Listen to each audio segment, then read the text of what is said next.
Assalamualaikum warahmatullahi wabarakatuh. Pada kesempatan ini kita akan membahas tentang pentingnya penerapan agroforestry di daerah lereng atau pegunungan. Nah, seperti yang kita tahu bahwa daerah lereng itu akan mudah sekali mengalami namanya erosi ataupun longsor, sehingga dibutuhkan pengelolaan lahan yang bisa menghindari hal tersebut. Nah, salah satu solusi yang kita tawarkan itu adalah sistem agroforestry. Nah, sistem agroforestry itu sendiri adalah sebuah atau sistem penggunaan lahan atau usaha tani, di mana itu mengkombinasikan atau mencampur tanaman pertanian dengan tanaman kehutanan. Nah, hal itu dilakukan untuk meningkatkan keuntungan, baik secara ekonomi maupun secara lingkungan. Nah, fakta lapangan di masyarakat kita ya, pada umumnya itu mengelola lahannya pada daerah lereng dengan tanaman homogen atau dengan tanaman sejenis, seperti misalnya satu lahannya itu mereka hanya menanam tanaman cengkeh, contoh ya. Nah, kalau seperti itu maka itu akan memudahkan terjadi erosi bahkan longsor. Nah, jika akan dilakukan rehabilitasi lahan dengan menggunakan tanaman kayu atau tanaman kehutanan, itu masyarakat akan sulit menerima karena mereka sudah terbiasa dengan mengelola lahan miring atau daerah gunung itu dengan tanaman yang sejenis atau yang homogen. Nah, kenapa kita memilih sistem agroforestry? Agroforestry itu adalah sistem penggunaan lahan yang mendukung pertanian berkelanjutan, karena di samping memiliki kontribusi produksi yang nyata dan beragam, itu juga fungsi konservatif terhadap lingkungan dan keadaan sosial, sehingga itu akan menjamin ekonomi yang lebih luas dan keamanan pangan itu lebih tinggi. Nah, agroforestry itu juga merupakan salah satu teknik konservasi tanah dan air secara vegetatif. Nah, apa kelebihan dari sistem agroforestry ini? Kenapa sistem ini dijadikan atau ditawarkan menjadi salah satu untuk mengantisipasi atau mengurangi adanya erosi ataupun longsor? Yang pertama, produktivitas itu lebih tinggi. Maksudnya seperti ini. Hasilnya beragam karena lebih dari satu jenis tanaman. Baik tanaman pertaniannya itu bisa lebih dari satu, tanaman kehutanannya juga bisa lebih dari satu. Kemudian tersedia sepanjang tahun, artinya dari bulan Januari sampai Desember hasil dari sistem agroforestry ini tetap berkesinambungan. Nah, selanjutnya kegagalan suatu komoditas itu dapat dikompensasi oleh komoditas yang lain.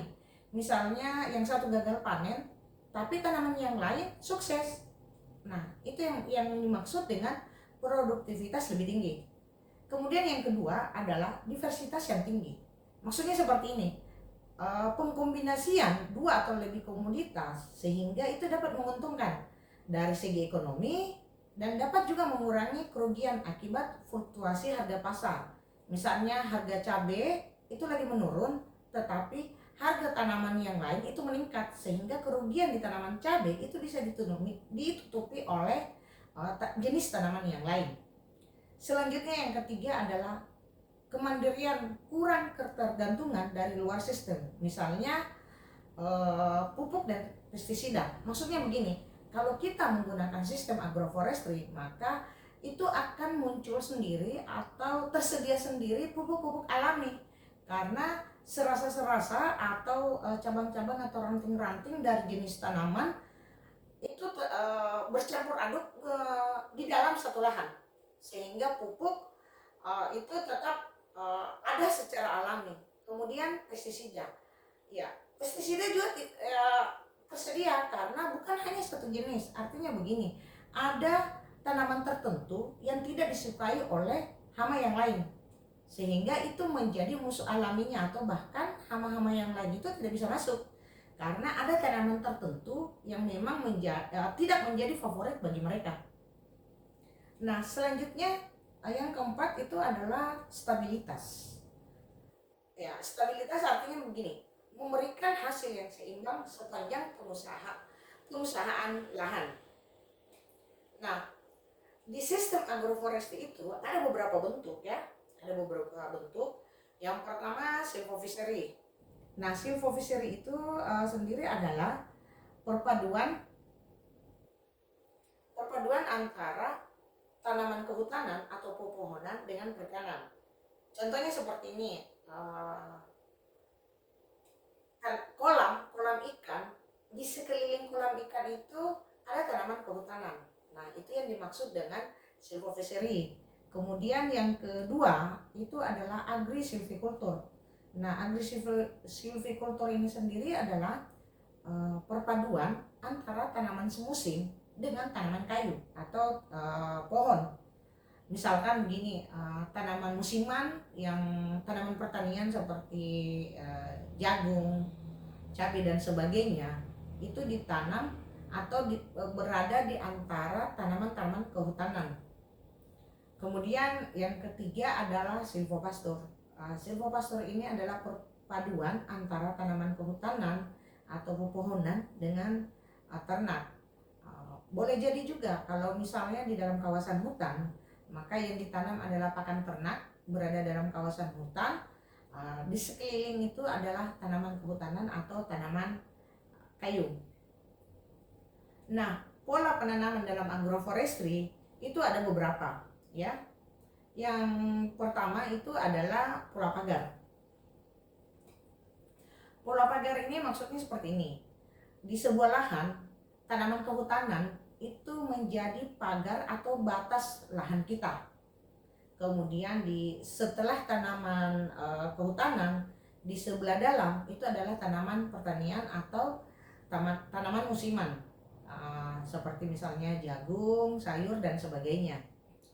Kemudian pola yang kedua adalah campuran acak. Artinya bahwa di dalam sebuah lahan, satu lahan itu jenis-jenis tanamannya tidak beraturan, tetapi yang jelas ada tanaman pertanian dan ada juga tanaman kehutanannya. Kemudian yang ketiga adalah penanaman lorong. Maksudnya seperti ini, penanaman lorong di dalam sebuah lahan kita membagi antara setiap misalnya lorong pertama tanaman kehutanan, kemudian lorong kedua adalah tanaman pertanian, begitu selanjutnya. Nah, selanjutnya adalah baris bergantian. Nah, baris bergantian maksudnya seperti ini. Tanaman kehutanan pada daerah miring ya, maksudnya pada daerah miring.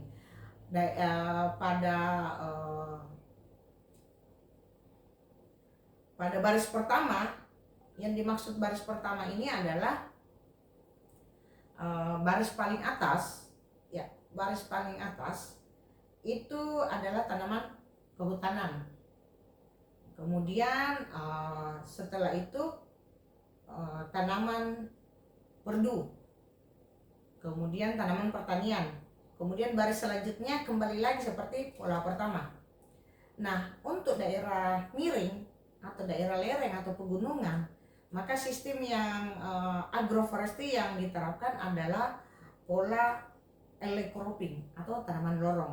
Pola ini itu sangat berperan dalam konservasi tanah dan air, serta produksi hasil pertaniannya juga lebih baik ya. Nah, kenapa pola ini yang ditawarkan? Karena elecropping itu ada beberapa manfaat jika kita menerapkannya. Yang pertama itu bisa mengendalikan erosi. Kemudian yang kedua, memperbaiki sifat fisik tanah dan kimianya.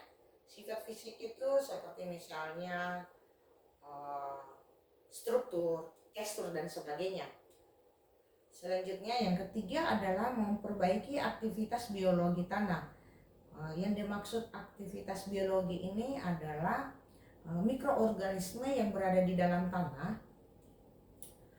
itu bisa beraktivitas dengan bebas, sehingga kalau hal itu terjadi maka tanah juga memiliki rongga-rongga yang bisa menyebabkan kualitas tanah menjadi meningkat. Selanjutnya yang keempat adalah meningkatkan dan mempertahankan produksi tanaman pangan. Nah, meningkatkan dan memproduksi tanaman pangan artinya seperti yang saya bahasakan pada awalnya tadi, bahwa pupuk dan pestisida juga tersedia pada sistem agroforestry. Nah, tanpa banyak input ya, tanpa banyak input itu bisa meningkatkan atau mempertahankan produksinya, karena banyak pupuk-pupuk alami yang tercipta di dalam sistem agroforestry ini. Nah, pertanyaan selanjutnya adalah bagaimana cara penanaman atau menerapkan alley cropping ini? Ya, tanaman pagar dalam budidaya lorong ini itu biasanya ditanam dalam barisan tanaman perdu yang ditanam secara rapat ya, dengan jarak tanam itu biasanya antara 10 sampai dengan 25 cm tergantung pada jenis tanaman pagarnya. Misalnya begini, tanaman perdu itu adalah misalnya kopi ya. Nah, tanaman perdu itu adalah tanaman yang memiliki cabang banyak yang dekat dari tanah. Jadi kopi itu termasuk tanaman perdu. Nah, cara penerapan alley cropping itu seperti yang saya bahasakan tadi, bahwa kalau daerah gunung kita harus menanam secara horizontal ya, dari kiri ke kanan, itu mengikuti garis kontur ya, harus mengikuti garis kontur dari kiri ke kanan atau kanan ke kiri. Nah, pada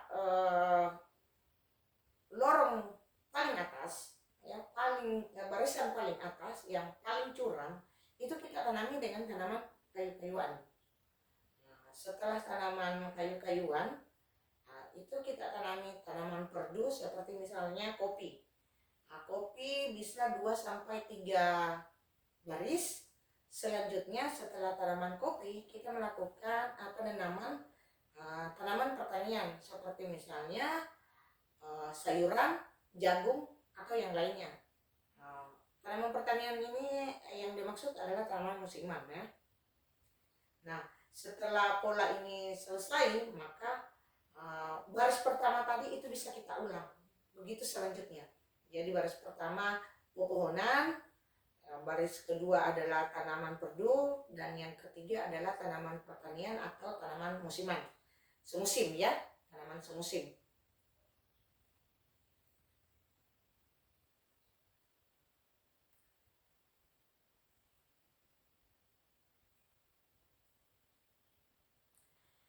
Mengapa sistem agroforestry kita lakukan seperti saya bahasakan tadi, bahwa itu bisa mengurangi atau menghindari adanya erosi ataupun bahkan longsor. Nah, masalah yang bisa ditimbulkan apabila konservasi tanah tidak dilakukan pada lahan miring atau pada daerah miring, masalah utamanya itu dalam usaha tani pada lahan kering atau berlereng itu, bila tanpa disertai dengan tindakan konservasi, itu akan menimbulkan erosi tanah. Nah, erosi tanah ini itu menyebabkan terjadinya kerusakan lahan pertanian berupa kemunduran sifat-sifat fisik, kimia, dan biologi tanah, serta itu bisa menurunkan produktivitas lahan. Ya otomatis ya, kalau misalnya sifat fisik, kimia, dan biologi tanah sudah menurun, maka yang pasti produktivitas lahan tersebut akan menurun.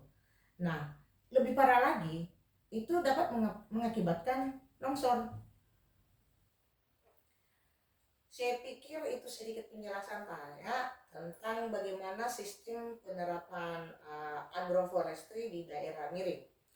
Nah, akhir kata, dengan sistem agroforestry itu kita dapat ekonominya, juga dapat konservasinya. Salam lestari.